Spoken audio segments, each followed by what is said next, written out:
For anyone who's watched the Fast and the Furious movies, it may seem that nitrous is some kind of silver bullet to fix all of your power requirements. However, like any type of power adder, nitrous has its pros and its cons, and it's got its own set of complexities that go along with setting up a reliable system that's going to work well and deliver the kind of power that you need. While nitrous is a popular choice to add on top of a naturally aspirated engine, we're going to be talking about how nitrous can be used to help with a small capacity forced induction engine. One of the key areas that nitrous is used is when an automatic transmission is coupled with a small capacity engine running a large turbocharger. With the automatic transmission at the start line, it's important for the driver to be able to get the car up onto the two-step limiter, and this requires a certain amount of power to get the engine RPM up high enough in the rev range. Often with a small engine and a large turbocharger, there's physically not enough exhaust gas energy to spool the turbocharger at low RPM and produce boost, and hence the engine will just sit there at low RPM, not reaching the two-step limiter and not making nearly enough power to launch. In these circumstances, a relatively small shot of nitrous can be used just for the purposes of spooling that turbo. In this case, we may be using a 50 to 100 horsepower shot of nitrous, and it's only sprayed momentarily. As soon as that nitrous is active, it increases the engine power. In turn, it increases the exhaust flow into the turbocharger, and this helps start producing boost from the turbocharger. As soon as the turbo starts producing boost, it tends to continue. So the shot of nitrous is generally only needed for a very short amount of time, perhaps a second or so. Alternatively, the nitrous spray can be used the entire way down the drag strip, and here it's really adding to the power being supplied by the turbochargers. Now, this is where it gets a little bit tricky though. If we've got a turbocharger system on a turbo engine and that turbocharger system is really maxed out and working as hard as possible, you may think that if we want to add another 200 horsepower, it's as simple as just adding a 200 shot of nitrous to the engine. It isn't, however, that easy, because all of that additional oxygen that's being supplied to the combustion chamber via the nitrous system still needs to make its way out through the exhaust system. And when we've got a turbocharger system that's running at its absolute maximum, what we tend to find is that the exhaust pressure starts to build up between the exhaust valves and the turbine inlet for the turbo.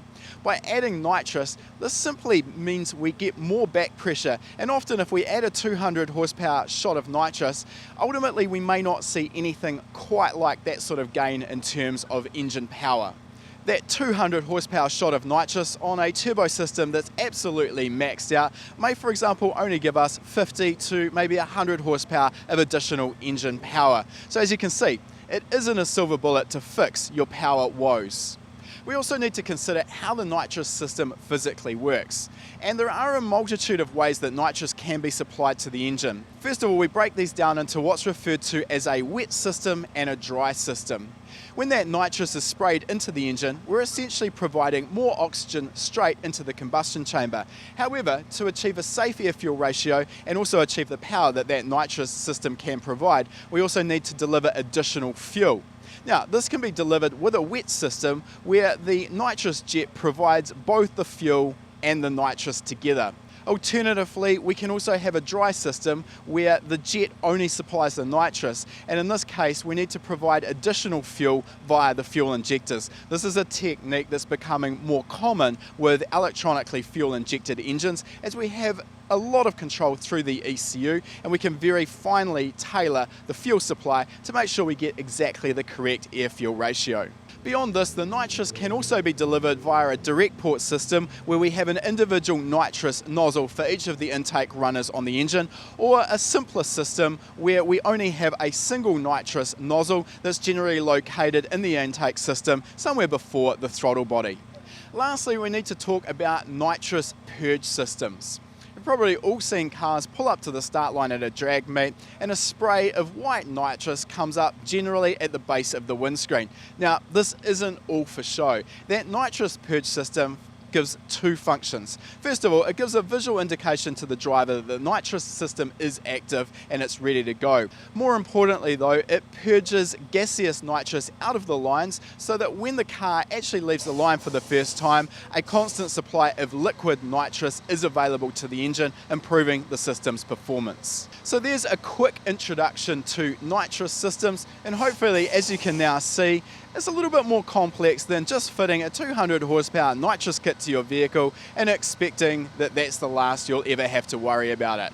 Just like a turbocharger or a supercharger, it requires the correct system to be fitted, a good understanding of how that system will work, and the correct tuning to make the most of it and ensure reliable engine performance. If you like that video, make sure you give it a thumbs up, and if you're not already a subscriber, make sure you're subscribed. We release a new video every week. And if you like free stuff, we've got a great deal for you. Click the link in the description to claim your free spot to our next live lesson.